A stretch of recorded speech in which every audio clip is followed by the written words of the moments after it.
ele fez uma primeira live que foi, né? Lembra? A gente sentou na sala e não acreditava o que a gente estava vendo. Era inacreditável. Era inacreditável. E...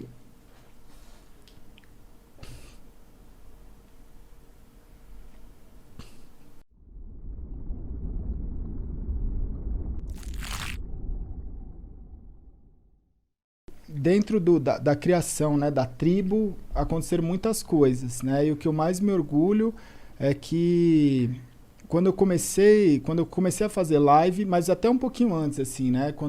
Que eu até conto, né, no Flow e tudo mais, eu acho que quando eu estava num momento muito difícil, eu virei e falei assim, cara, o que eu tenho para oferecer, né? E o que sobrou, o que eu tenho é a história, né? O que eu tenho é o meu apelido, que é mais forte que meu nome, do universo gaulês, e dentro disso existiam vários valores que eu falei assim, cara, eu posso colocar a voz da consciência e colocar esses valores em práticas. E aí foi começando a ter a construção da tribo. E tudo dentro disso rolou sempre muito organicamente. Então, por exemplo, você perguntou da NBA, você perguntou das coisas que vão acontecendo. Hoje a pessoa que cuida de toda a marca Gaulês e que sempre, né, a pessoa que cuidou das coisas junto comigo é um menino que tinha 17 anos em 2018, hoje não tem acho que nem 20 anos, e quando tava 10 pessoas no chat lá acompanhando as primeiras lives, ele entrou na live e falou assim, porra, posso ser seu moderador? Eu falei, mas essa live não tem moderador, tem 10 pessoas assistindo, eu mesmo posso moderar. Aí ele virou e falou, mas essa live vai ser a maior do mundo. E aí eu virei e falei assim, cara, então você é bem-vindo, você vai ser o meu primeiro moderador, o Brecht, né? Caralho, que louco, velho. Quando eu virei e falei assim, eu não tenho os direitos de transmissão para transmitir nada. Eu não consigo transmitir um grande campeonato, eu não consigo transmitir a NBA, eu não consigo transmitir nada. Já era uma vontade sua? Já era uma vontade de fazer. Quando eu comecei a olhar as transmissões que tinha na época, eu olhei e falei assim, eu não estou assistindo algo que eu gostaria de consumir. Então ou eu posso ficar reclamando disso, ou eu posso tentar criar algo que gostaria de consumir. E aí eu parti para esse segundo ponto de virar e falar assim, cara, eu preciso criar alguma coisa que seja acessível para mim. E aí eu virei e falei assim, mano, existe os melhores jogadores eu não consigo transmitir, mas os piores eu acho que eu consigo. E aí eu virei no chat e falei assim, cara, eu quero fazer a rinha dos pratas. Então eu quero transmitir partidas do pior jogador possível e transformar nisso num conteúdo legal. E aí no chat, de todas as pessoas que tinham no chat, eu vi um que o nick dele era Viadinho, e ele escreveu lá tal, eu falei assim, cara, é você, né? E aí eu selecionei ele dentro de vários lá, que já na época a stream já estava até com números legais, e aí eu comecei a fazer as rinhas de prata com o Viadinho.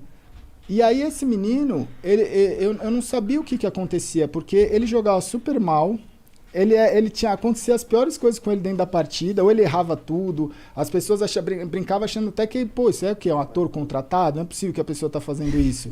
E aí aconteceu que eu virava e falava assim, mano, quando eu fazia a transmissão de algumas partidas que eu conseguia, né, seja de um campeonato que tinha os direitos de transmissão livre, seja de alguma coisa, como eu tinha um contato com os jogadores, eu falava assim, mano, eu vou fazer a entrevista pós-jogo que pode ser algo que vai agregar na minha transmissão. Sim. E aí eu ligava pro jogador que tinha acabado de ganhar e trocava uma ideia com ele. E aí, quando eu trazia a rinha de prata, o pessoal falava, entrevista o Viadinho, entrevista o Viadinho, entrevista, e eu falava assim, cara, vou tentar. E aí eu mandava uma mensagem pra ele e falava, mano, não tenho microfone, eu não tenho fone, não dá pra eu falar. E eu fazia a entrevista dele por chat. E o pessoal falava, então dá o fone pra ele, a gente junta, vamos dar o fone pra ele. Ele falava, mano, não quero fone, tipo, tá tudo bem. E aí foi passando. Um belo dia, ele virou e falou assim, cara, vai ter a live do Viadinho na Twitch. E ele criou o canal dele e fez, eu já falei algumas vezes, fez pra mim a melhor live de estreia na história de um canal da Twitch, pelo menos aqui do Brasil, eu nunca vi nada igual. Ele fez uma primeira live que foi, né, lembra? A gente sentou na sala e não acreditava o que a gente estava vendo. Era inacreditável. Era inacreditável. E...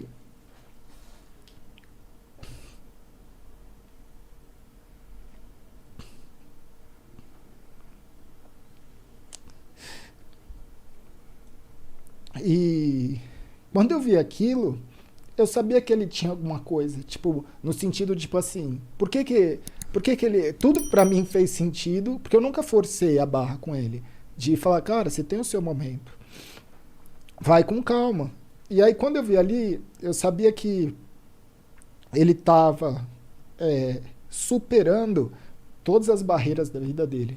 Porque ele tem limitações que são fobias, né? Às vezes ele não quer conversar, às vezes ele tem, sabe? São coisas que é muito difícil de ser passado. Então, uma pessoa que ela tem muita dificuldade, quando ela tá fazendo ali o melhor dela, é algo que você olha e fala assim, mano, é inacreditável o que ele tá fazendo. Tá rompendo todas as barreiras. Todas as barreiras, né? A Leti, ela saiu com ele, né? E foi no shopping com ele. Foi a única pessoa da tribo, assim, que ele quis encontrar no primeiro momento. Você foi a única que encontrou ele pessoalmente. E aí, quando ela falou, vamos pra casa conhecer o Gal, ela falou, mano, ele quase teve um treco. Ele falou, não posso conhecer. Que eu quase, tipo, meio que forcei ele. Falei, não, vou pegar o carro e vou levar ele pra casa.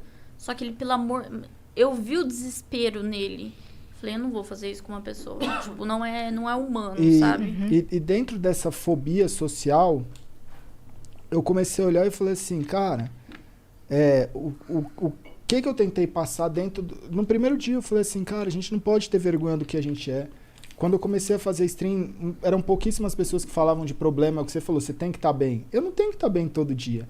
E quando eu fazia a stream mal mentalmente, as pessoas falavam, por que você está fazendo live? Eu falava, cara, porque eu não tenho opção. Eu vou fazer, porque se eu não estiver bem e não fizer... Porque eu não tenho como eu só fazer quando eu estou bem, né? Porque não existe, isso não é existe. desumano. A vida não é assim. E aí, o viadinho, ele foi banido. Aí a Twitch deu o nick pra ele, a gente chamou ele de Lindinho, né? Porque... E era engraçado porque ele falou assim, eu falei assim, mas por que viadinho? Ele falou assim, porque, cara, eu sei do preconceito que existe com todo o pessoal e eu quero justamente levantar essa bandeira e tal. E aí... Ele começou, a Twitch deu o nick pra ele de Dear Shit Up, ele aceitou e pra gente ele é o Lindinho. Só que ele enfrenta barreiras e é o que eu sempre ensinei, eu falo desde o primeiro dia, eu falo assim, cara, não se esconde do que você é. Tenha orgulho do que você é e faça a sua dificuldade ser a sua maior característica, a sua maior força. E ele começou a transformar, entender isso e transformar todos os problemas dele na coisa que as pessoas mais admiram. Então, ele foi crescendo como streamer, como pessoa, como, sabe, ser humano. E aí, recentemente, ele tomou, né? Ele começou a gostar da Yaya, que é uma outra streamer, e ele tomou esse passo de chamar ela para ir viajar. E aí, quando os dois se encontraram, eles estavam fazendo uma live, e aí rolou esse beijo que ela deu nele. Então, ali são várias barreiras sendo quebradas, que quando eu olho aquilo, eu falo assim, cara, isso é você mudar vidas. Sim, com certeza. Sabe? Isso é você poder mostrar para milhares de jovens que ele não precisa ter vergonha do que ele é. Pode se que o influenciador da vida dele não é um influenciador perfeito. Não é o cara sempre que é 100% inteligente, ou 100% bonito, ou 100% feliz todo dia. Né? Então, eu acho que todos os personagens, que não são personagens, são pessoas reais. A tribo é composta por pessoas reais. Esse é o meu orgulho. Porque as pessoas elas estão ali sendo elas mesmas e pegando os defeitos dela e enaltecendo. Então, quando você olha, você fala assim, cara... Por que essas pessoas fazem sucesso? Tanta gente perguntava e falava assim, por que essa pessoa faz sucesso? Eu falo, mano, você nunca vai entender. Porque você está achando que sucesso é uma coisa. E sucesso é você poder ser você mesmo. Isso é o sucesso nos dias de hoje. E é o que a gente é. Então ali a gente acaba sendo nós mesmos e enaltecendo esses valores de ser humano normal. Se você tem um problema, você não vai fugir desse problema. Você vai utilizar esse problema. Então, hoje, quando eu olho...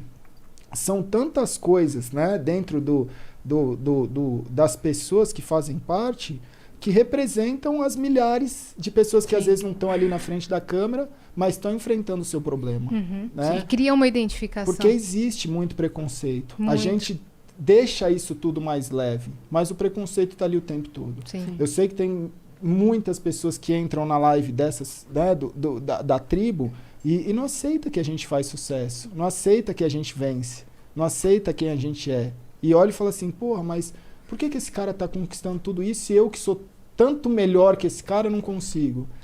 E eu falo assim, isso é vitória. Pra mim, Isso é o que eu quero pra minha vida. Que essas pessoas vençam cada vez mais. Sendo quem elas são. Sendo quem elas são. Muito Maravilhoso. legal. Maravilhoso.